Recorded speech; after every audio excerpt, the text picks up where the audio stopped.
हम बात करने वाले हैं एरर्स और एक्सेप्शंस के बारे में। ओके, चलिए इसका एजेंडा देख लेते हैं एक बार। Right, so first of all ये जो एरर्स और एक्सेप्शंस है ना, तो इसके बारे में फंडामेंटल कॉन्सेप्ट समझने की कोशिश करेंगे। ओके, जहां पे हम बात करेंगे एक्सेप्शंस के बारे में और ये जो सिंटैक्स एरर्स होते हैं उनके बारे में बात करेंगे। ओके, और फिर इनको कैसे हैंडल करना है, मतलब अगर किसी सिचुएशन में आपको कोई एक्सेप्शन रेज करना है तो वो कैसे किया जाएगा, और अगर हैंडल करना है उनको एक्सेप्शंस को हैंडल करना है तो कैसे करते हैं, ये भी समझने की कोशिश करेंगे आज। Okay, right, so first of all ऐसा करते हैं कि ये एरर्स क्या होते हैं, एरर एक्सेप्शंस क्या होते हैं, ये सारी चीजें जो है पहले समझ लेते हैं, फिर उसके बाद उसको प्रैक्टिकली एप्लीकेबल करते हुए आगे बढ़ेंगे। ओके, राइट, सो फंडामेंटली जब भी आप बात करते हैं पाइथन के बारे में या फिर इन जनरल कोई भी प्रोग्रामिंग लैंग्वेज के बारे में, तो होता यह है कि दो तरीके के एरर्स होते हैं। ओके, फंडामेंटली दो मेजर काइंड्स ऑफ एरर्स होते हैं। एक होता है सिंटैक्स एरर, ओके, जो अभी हम आगे चलते हुए देखेंगे, और दूसरा होता है एक्सेप्शन, जो उसके बाद देखेंगे। ओके, राइट, सो टिपिकली ये सिंटैक्स एरर जो होता है, बस ऐसे मान लीजिए कि सिंटैक्स के बारे में हमें क्या पता है, syntax is the rules of the language, है ना, मतलब एक पर्टिकुलर लैंग्वेज को कैसे लिखना है उसका रूल सेट है ना, उस पर्टिकुलर प्रोग्रामिंग लैंग्वेज को कैसे लिखना होगा उसी तरीके से लिखेंगे तो कोई एरर नहीं आएगा, है ना। राइट, सो सिंटैक्स एरर्स होते ये हैं कि अगर कोड को, अगर मतलब पाइथन का जो सेट ऑफ रूल्स होता है ना, पाइथन कोड को कैसे लिखना है वाले रूल्स जो होते हैं, अगर उसको ना फॉलो किए हुए आपने कोई कोड लिखा तो उसकी वजह से क्या होगा, इनवैलिड दिया। बट प्रॉब्लम ये है कि उनका डेटा टाइप जो है ना, सो 5 और 10 को हमने स्ट्रिंग की तरह दिया। ओके, तो सिंटैक्टिकली ये सारी चीजें करेक्ट है, बट जब इसको एग्जीक्यूट करने जाएंगे आप एक स्ट्रिंग को दूसरे स्ट्रिंग से डिवाइड नहीं कर सकते, है ना, आप एक इंटीजर या फ्लोट को ही डिवाइड कर पाएंगे, जाहिर सी बात है। राइट, वो एक मैथमेटिकल फंक्शन है, किसी स्ट्रिंग पे एप्लीकेबल नहीं हो सकता। राइट, तो ऐसे सिचुएशन में होगा ये कि टाइप एरर दिखा देगा आपको, अनसपोर्टेड ऑपरेंड लिखा जाएगा। ओके, और फिर हमने डिफाइन किया। ओके, राइट, सो यहाँ पे इनिशियलाइजर वाला मेथड है जहां पे अकाउंट नंबर भेजा जा रहा है। ओके, और फिर self dot account number equal to string of account number जो है वो लिख लिया हमने, है ना। राइट, और उसका बैलेंस जो है बाय डिफॉल्ट इनिशियली 0 होगा, और इनिशियलाइज करेंगे जब हम इस पर्टिकुलर क्लास के लिए एक ऑब्जेक्ट इनिशियलाइज करेंगे, वहां पे हम लिखेंगे ये जो भी हमें लाइक डिपॉजिट करना है, जो भी अमाउंट लिखना है वो लिखेंगे हम। ओके, राइट, और फिर अगर मान लीजिए विड्रॉ करना है आपको, राइट, क्या करेंगे, चेक करेंगे कि जो बैलेंस अभी है, राइट, और जो अमाउंट विड्रॉ करना चाहते हैं वो एक दूसरे से मतलब डिफरेंट है करके। राइट, सो फॉर एग्जांपल अगर आपका बैलेंस आपके अमाउंट जितना भी आप विड्रॉ करना चाहते हैं उससे ज्यादा है तो सीधा डायरेक्टली हम क्या करेंगे, अमाउंट को बैलेंस से निकाल देंगे। राइट, सो घटा देंगे उसमें से। राइट, वरना क्या होना चाहिए, इनसफिशिएंट फंड्स करके लिखना होगा। राइट, जाहिर सी बात है, अगर आपके बैंक में 1000 रुपए हैं और आप 5000 विड्रॉ करना चाहते हैं, क्या होगा, इनसफिशिएंट फंड्स आना चाहिए, है ना। राइट, और अगर आप सिर्फ 100 रुपए ही विड्रॉ करना चाहते हैं तो आपको ऑटोमेटिकली वो अमाउंट जो है डिडक्ट होकर आपके हाथ में आ जाना चाहिए, है ना। राइट, तो फिर अगर मान लीजिए आपको डिपॉजिट ही करना है, विड्रॉ नहीं डिपॉजिट करना है, तो क्या करेंगे, जो भी particular self dot balance already exist है, ओके, उसको अमाउंट के साथ जोड़ देंगे और अपडेट कर लेंगे उसको। राइट, ओके, और फिर मान लीजिए आपको सिर्फ और सिर्फ बैलेंस को चेक करना है तो गेट बैलेंस भी लिख सकते हैं आप। राइट, और फिर यहाँ पे मान लीजिए डेवलपर ने क्या लिखा, ट्रांसफर अमाउंट वाला मेथड लिख लिया, है ना, तो ट्रांसफर अंडरस्कोर अमाउंट ऑफ जो भी पहला अकाउंट है वो दूसरे अकाउंट, मतलब जहां से जहां तक जाना चाहिए वो, और फिर कितना अमाउंट चाहिए। ओके, और फिर इन तीनों के मुताबिक पहले अकाउंट से विड्रॉ करेंगे, फिर दूसरे अकाउंट में डिपॉजिट करेंगे किसके मुताबिक, जो अमाउंट हमने लिखा है ना। राइट, तो अगर मान लीजिए हमने स्पेसिफिकली यूजर्स के लिए बैंक अकाउंट्स क्रिएट करने हैं, ओके, तो हमने क्या लिखा, user underscore 1 equal to bank account, और फिर हमें क्या पता है, इसको कॉल करते टाइम पे ही अकाउंट नंबर भी मेंशन करना पड़ेगा, है ना। राइट, सो हम क्या करेंगे, 001 दे दिया हमने। Okay, similarly bank account of 002 बन गया यूजर 2। ओके, और इनिशियली यूजर 1 के बैंक अकाउंट में हमने डिपॉजिट किया 250 रुपीस। ओके, वो लिख लिया हमने, और फिर उसी के साथ साथ यूजर 2 के बैंक अकाउंट के अंदर हमने दे दिया 100 रुपीस। ओके, राइट, सो फंडामेंटली जो एक्जिस्टिंग यूजर अकाउंट का बैलेंस है वो प्रिंट करके देख लेते हैं पहले। ओके, बाकी कोड मैं बाद में एक्सप्लेन करता हूं। ओके, राइट, सो मान लीजिए हमने इसको रन किया तो देखते हैं क्या आता है। ओके, यूजर 1 का बैलेंस है 250 रुपीस, यूजर 2 का बैलेंस है 100 रुपीस। राइट, और फिर हमें क्या चाहिए, अभी अमाउंट ट्रांसफर करना है। ओके, जो है बेसिकली यूजर 1 के अकाउंट से यूजर 2 के अकाउंट में 50 रुपए ट्रांसफर करने हैं हमें। राइट, सो इसके लिए जो है हमने कुछ कोड लिखा हुआ है यहाँ पे। राइट, तो इसको भी एक बार देख लेते हैं। ओके, सो ऐसे ट्रांसफर करने के बाद बेसिकली हमें क्या करना होगा, ये जो बैलेंसेस हैं उनको फिर से चेक करना पड़ेगा, है ना। राइट, तो इसी के लिए जो है हमने कुछ ऐसे लिखा हुआ है। ओके, प्रिंट ऑफ एक एम्प्टी स्टेटमेंट दे दिया, मतलब एक लाइन का गैप आ जाएगा करके। ओके, और फिर क्या लिखा हमने, transferring 50 rupees from user 1 to user 2। Okay, और फिर उसके बाद सीधा ये जो ऊपर हमने ये जो दो स्टेटमेंट्स लिखे हैं दोनों यूजर्स का बैलेंस प्रिंट करना है करके। राइट, सो अपडेटेड बैलेंस जो है वो गेट बैलेंस यूज करके हम लिखने की कोशिश कर रहे हैं। ओके, राइट, चलिए इसको एक बार रन करके देख लेते हैं। सो क्या हुआ यहाँ पे, सबसे पहले यूजर 1 का बैलेंस जो है वो 250 था, है ना, सो 250 का 250 आ गया, 100 का 100 आ गया। उसके बाद क्या हुआ, हमने 50 ट्रांसफर किए यूजर 1 के अकाउंट से यूजर 2 के अकाउंट में। राइट, तो उसकी वजह से क्या हुआ, यूजर 1 के बैलेंस में से 50 रुपए घट गए, बन गया 200। ओके, और यूजर 2 का बैलेंस बढ़ गया 150। ओके, राइट, चलिए वापस चलते हैं। ओके, तो यहाँ पे क्या हुआ, बेसिकली बैलेंस 250 था, उसके बाद यूजर 2 का बैलेंस 100 था, और 50 रुपीस ट्रांसफर करने के बाद बैलेंस बन गया 200 और यूजर 2 का बैलेंस बन गया 150। ओके, मान लीजिए एक और केस देखते हैं। इनिशियली अगर मान लीजिए इनिशियली यूजर 1 का बैलेंस 25 का 25 रहेगा, बट यहाँ पे यूजर 2 का बैलेंस बन जाएगा 150। राइट, सो अगर आप ऑब्जर्व करें तो ये एल्स वाला स्टेटमेंट चल गया, है ना, मतलब जैसे यहाँ पे देखेंगे self dot balance greater than और इक्वल टू अमाउंट नहीं है, है ना, तो उसकी वजह से क्या हुआ, इनसफिशिएंट फंड्स प्रिंट तो हो गया बट यहाँ पे रुका नहीं, और उल्टा यूजर 2 को एक्स्ट्रा अमाउंट चला गया कहीं से भी। राइट, ओके, तो as an end user app developer ऐसे इश्यूज को हमें हैंडल करना होगा। ओके, राइट, चलिए वापस चलते हैं।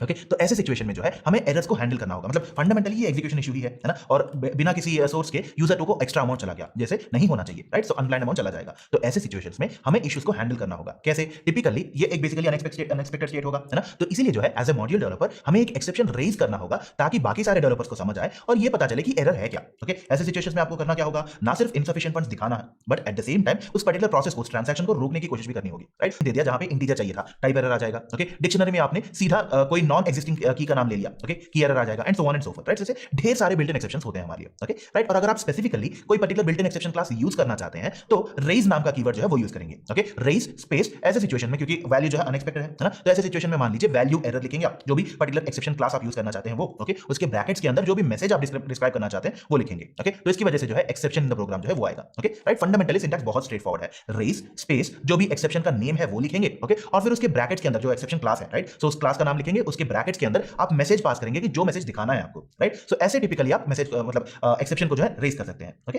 राइट। सो इसी को हम ऐसा करेंगे कि बैंक अकाउंट क्लास जो है हमारे पास उसके अंदर रिप्लेस करेंगे, ओके। ये जो इनसफिशिएंट फंड्स वाला रिटर्न या प्रिंट मैसेज था, इसको हम बना देंगे raise value error of insufficient funds, okay. चलिए इसको एक बार ट्राई करके देखते हैं हम, राइट। सो ये जो प्रिंट वाला स्टेटमेंट है, मान लीजिए इसको हमने डिलीट कर लिया, ओके, और रेज करेंगे एक एक्सेप्शन। किसका एक्सेप्शन? वैल्यू एरर वाला एक्सेप्शन, जिसके अंदर हमें प्रिंट करना होगा एक मैसेज जिसका नाम होगा इनसफिशिएंट फंड्स, ओके, राइट। जब हम इसको रन करके देखेंगे, देखते हैं क्या होता है, ओके। सो हुआ ये कि बैलेंस 25 था, दूसरा बैलेंस 100 था, और ऐसी सिचुएशन में एरर रेज किया हमने, एक्सेप्शन रेज कर लिया, और उस एक्सेप्शन के नाम दे दिया हमने, उस बेसिकली जो मैसेज हमें लिखना था वो हमने यहाँ पे दे दिया इनसफिशिएंट फंड्स करके, ओके, राइट। सो ऐसे आप कोई ना कोई एरर जो है वो रेज कर सकते हैं, ओके। चलिए वापस करते हैं अभी, राइट। सो जैसे ही आपने रेज वैल्यू एरर लिखा, इसकी वजह से क्या हुआ, स्पेसिफिकली वहां पे कोड का एग्जीक्यूट होना रुक गया, है ना, राइट। सो जब भी हमने बैलेंस को 25 रखा, दूसरे बैलेंस को 100 रख के ऐसे रन किया, तो क्या होगा, बेसिकली हमें एक वैल्यू एरर दिखाएगा, क्योंकि हमने वैल्यू एरर वाला एक्सेप्शन लिखा हुआ है वहां पे, है ना, और उसके अंदर जो भी पर्टिकुलरली मैसेज हमने लिखा है वो मैसेज जाएगा अपने डेवलपर 2 के पास, ओके, और वो अकॉर्डिंगली अपडेट करेंगे कोड को और उसके मुताबिक उनको हैंडल करेंगे, है ना, राइट। सो यहाँ पे क्या हुआ, बेसिकली जब भी account 1 dot withdraw of amount जो है वहीं पे जाके कोड रुक गया, है ना, जाहिर सी बात है, विड्रॉ वाले फंक्शन के अंदर गया और फिर सेल्फ डॉट बैलेंस जो है वो अमाउंट से बड़ा नहीं है ना, तो मतलब एक्जिस्टिंग बैलेंस 25 का था, आप 50 निकालना चाहते हैं, ओके, होगा नहीं, तो इसीलिए जो है वहां पे वैल्यू एरर दिखा के बाकी सारे कोड को एग्जीक्यूट करना ही छोड़ देगा, राइट। तो जब भी एक्सेप्शन रेज होते हैं, एंड यूजर डेवलपर्स को क्या समझना है कि प्रॉब्लम क्या है, समझ आ जानी चाहिए, ओके, और उसी के लिए हमें ये एक्सेप्शन जो है वो रेज किया हमने, राइट। बट यहाँ पे एक चीज का ध्यान रखना होगा कि ऐसे जब आपने एक्सेप्शन रेज किया, है ना, क्या हुआ, बेसिकली ये जो ट्रेस बैक है, इतना सारा मैसेज जो है वो आ गया, है ना, बट एंड यूजर को क्या वो मैसेज समझ आएगा?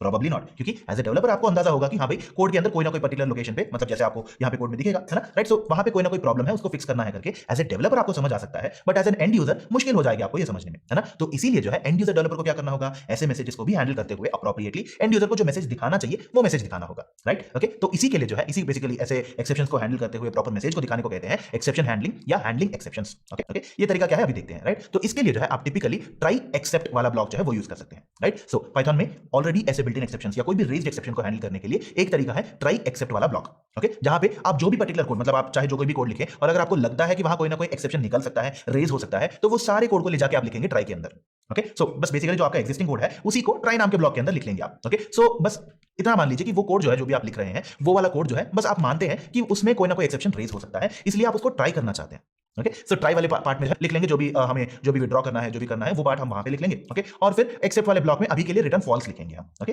राइट। तो इसको जो है अभी एक बार कोड प्लेग्राउंड में ट्राई कर लेते हैं, ओके, चलिए।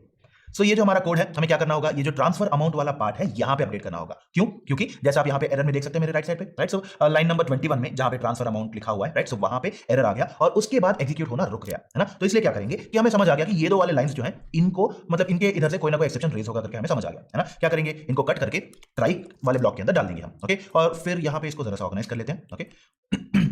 तो ये एक हो गया, दूसरा हो गया, और फिर यहां पे मान लीजिए अगर सही तरीके से चल गया तो हमें रिटर्न ट्रू लिखना है, ओके। तो रिटर्न ट्रू आ जाना चाहिए, और उसके बाद अगर कोई ना कोई एक्सेप्शन रेज होता है तो क्या करेंगे, एक्सेप्ट वाले ब्लॉक के अंदर लिख लेंगे, ओके, और वो हो जाएगा रिटर्न फॉल्स, ओके। तो अगर एक्सेप्शन आ गया तो रिटर्न फॉल्स होना चाहिए, वरना ट्रू होगा, ये ऐसे लिख रहे हैं हम, ओके। तो ऐसा करेंगे कि ये जो ट्रांसफर अमाउंट वाला पार्ट है इसको भी प्रिंट के अंदर डाल लेते हैं, ओके। सो प्रिंट ऑफ, और फिर यहां पे भी लिख लिया ताकि हमें स्पेसिफिकली दिख जाए अच्छे से, ओके। और फिर ऐसा करेंगे कि इनिशियली इसका वैल्यू जो है 250 ही रखेंगे, ओके। तो पहले सही कंडीशन चेक कर लेते हैं, फिर रॉन्ग कंडीशन चेक करेंगे, ओके, राइट। चलिए, जब हमने इसको रन किया तो क्या हुआ, ये एग्जीक्यूट हो गया और यहाँ पे ट्रू आ गया, सही तरीके से ट्रांसफर भी हो गया, है ना, राइट। सो अगर मान लीजिए यहाँ पे गलत आ गया, मतलब हमारा जो इनिशियल बैलेंस है, ओके, और वो अमाउंट से कम है, ओके, ऐसे सिचुएशन में जब हम इसको रन करेंगे तो आपको फॉल्स दिख जाना चाहिए, ओके। और फिर यहाँ पे कोई ना कोई प्रोसेस नहीं हुआ, राइट। क्या हुआ यहाँ पे, जैसे अगर आपने ऑब्जर्व किया हो तो यूजर 1 से यूजर 2 में कोई भी पर्टिकुलर अमाउंट जो है वो ट्रांसफर नहीं हुआ, राइट। जो ओरिजिनल बैलेंस था वो अभी हैंडल करना है, वो कैसे किया जाएगा ये समझने की कोशिश करते हैं अभी, राइट। सो जाहिर बात है, ये जो ट्राई एक्सेप्ट ब्लॉक है इसमें एक और फीचर होता है जहां पे आप स्पेसिफिकली किस पर्टिकुलर एक्सेप्शन को हैंडल करना चाहते हैं उसका नाम भी मेंशन कर सकते हैं, राइट। ये जाहिर सी बात है,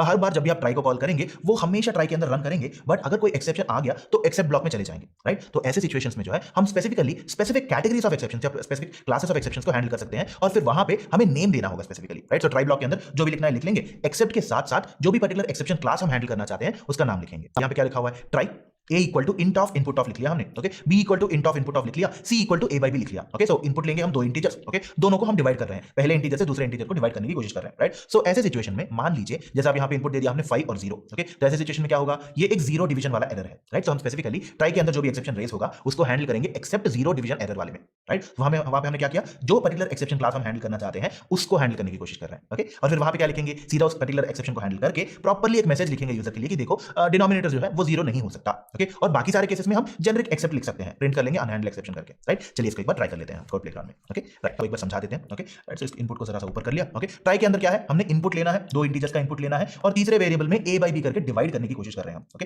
राइट। और फिर उसको प्रिंट किया हमने, है ना। और फिर यहां पे क्या किया हमने, ये जो जीरो डिवीजन एरर वाला एक्सेप्शन है इसको हैंडल करने की कोशिश कर रहे हैं, है ना। जाहिर सी बात है, अगर मैंने इनपुट में 5 दे दिया और दूसरा है b 0 दे दिया हमने, तो क्या होगा, 5 बाई 0 एग्जिस्ट नहीं करेगा, मैथमेटिकली इंपॉसिबल है ना। तो उस पर्टिकुलर सिचुएशन में हैंडल करने के लिए हमने यूज किया zero division error, okay. Exception raise होगा, उस एक्सेप्शन को पकड़ेंगे और पकड़ के यूजर को क्या मैसेज देना है वो मैसेज भेज देंगे, राइट। यहां पे पकड़ रहे हैं, है ना, जीरो डिवीजन एरर के अंदर कैच कर रहे हैं इसको, ओके। कैच करने के बाद यूजर को जो मैसेज दिखाना है वो दिखाएंगे, है ना। जैसे हम इसको रन करेंगे तो क्या होगा, 5 बाई 0 है इसलिए डिनोमिनेटर कांट बी 0 वाला एरर मतलब मैसेज आ जाएगा, ओके, राइट। अगर मान लीजिए 5 बाई 5 लिख लिया, सीधा सीधा लिखा है हमने, है ना, तो ऐसे सिचुएशन में क्या होगा, 1 आ जाएगा, है ना, 1.2 करके आ जाएगा। मान लीजिए 5 और हमने डबल कोट्स के अंदर a दे दिया, अब इसको हमने हैंडल नहीं किया है ना, क्योंकि ये जीरो नहीं है और नॉर्मल वाला वैल्यू भी नहीं है। तो ऐसे सिचुएशन में क्या होगा, ये जो अनहैंडल्ड एक्सेप्शन वाला है, राइट, सो वो वाला मैसेज आ जाएगा, ओके, राइट। सो अनहैंडल्ड एक्सेप्शन आ गया, है ना। तो ऐसा करते हैं, इसको जरा सा बदल लेते हैं, लिखेंगे समथिंग वेंट रॉन्ग, ओके। सो ये वाला मैसेज लिखिए हमने, है ना। जब इसको रन करेंगे, अभी बेसिकली आपको कोड को समझ नहीं आया कि गलती क्या है, राइट। सो ऐसे सिचुएशन में एक्सेप्शन को कैसे हैंडल करना है आपके कोड को समझ नहीं है अभी, राइट। तो इसीलिए इसने क्या कहा, समथिंग वेंट रॉन्ग, कुछ तो गलत है करके, राइट। अब इसको कैसे हैंडल करना है, चलिए वापस करके देखते हैं,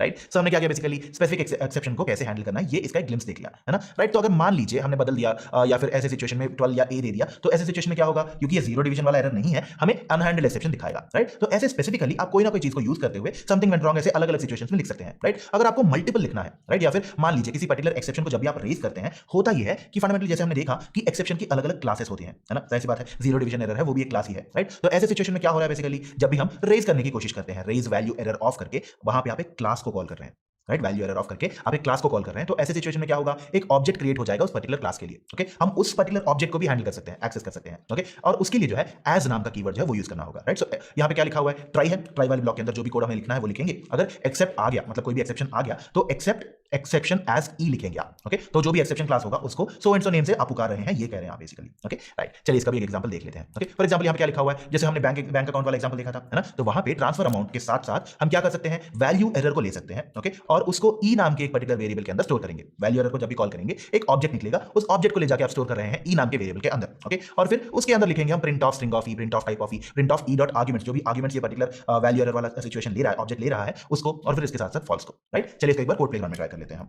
ओके, राइट। सो ये जो हमारा ट्रांसफर अमाउंट वाला स्टेटमेंट है वैसे का वैसा रहेगा, ओके। और हमें कहां हैंडल करना होगा, इस पर्टिकुलर फंक्शन के डेफिनेशन के अंदर, ओके, राइट। सो यहां पे क्या करेंगे कि एक्सेप्ट जो है, जो भी एक्सेप्शन मिलेगा, कौन से टाइप का एक्सेप्शन चाहिए हमें, वैल्यू एरर वाला एक्सेप्शन चाहिए, ओके। उसको कैसे बुलाने की कोशिश कर रहे हैं, ERR मान लेते हैं, ओके। एरर नाम के इस पर्टिकुलर वेरिएबल के अंदर हम स्टोर कर रहे हैं वैल्यू एरर का ऑब्जेक्ट, ओके, राइट। सो अभी क्या करेंगे, प्रिंट करेंगे इस ऑब्जेक्ट को, है ना। सो जाहिर सी बात है, स्ट्रिंग की तरह कन्वर्ट करके उसके अंदर लिखेंगे ERR, okay. Print of type of, ये जो एरर हमने लिखा है इसको प्रिंट करने की कोशिश करेंगे, और फिर प्रिंट ऑफ ये जो ERR डॉट आर्ग्स लिखेंगे। तो बेसिकली इस ऑब्जेक्ट के अंदर कौन कौन से आर्गुमेंट जा रहे हैं ये भी पता चल जाएगा हमें, ओके, राइट। चलिए इसको रन करके देखते हैं।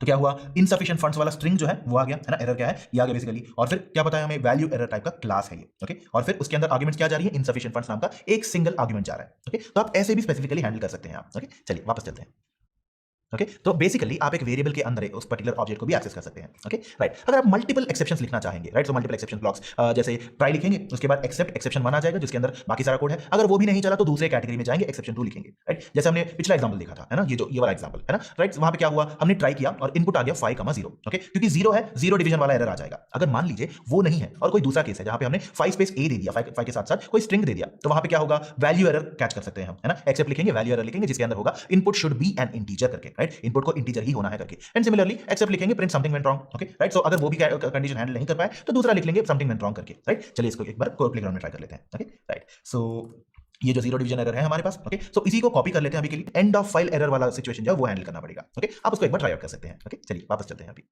राइट। सो इसको जैसे हैंडल करना है ये हमने हैंडल कर लिया, है ना। और फिर उसके बाद जब भी आप स्पेसिफिकली कोई वेरिएबल मतलब कोई नंबर या इंटीजर के बजाय आपने कोई स्ट्रिंग दे दिया तो उसके लिए भी वैल्यू एरर को हमने अच्छे से हैंडल कर लिया हमने, है ना। राइट। ऐसे ही स्पेसिफिकली या तो आप जनरली हैंडल कर सकते हैं, ट्राई लिखेंगे, एक्सेप्ट लिखेंगे और यूजर को बताएंगे कि कुछ गड़बड़ हो गई है करके, समथिंग वेंट रॉन्ग करके, राइट। और आप क्या कर सकते हैं, सीधा स्पेसिफिकली जो जो एरर्स आ सकते हैं उनका अंदाजा लगा के आप उसके मुताबिक अलग अलग मल्टीपल एक्सेप्शन हैंडलिंग कर सकते हैं। Okay, right. तो आज के सेशन में हमने क्या क्या सीखा, एरर्स और एक्सेप्शन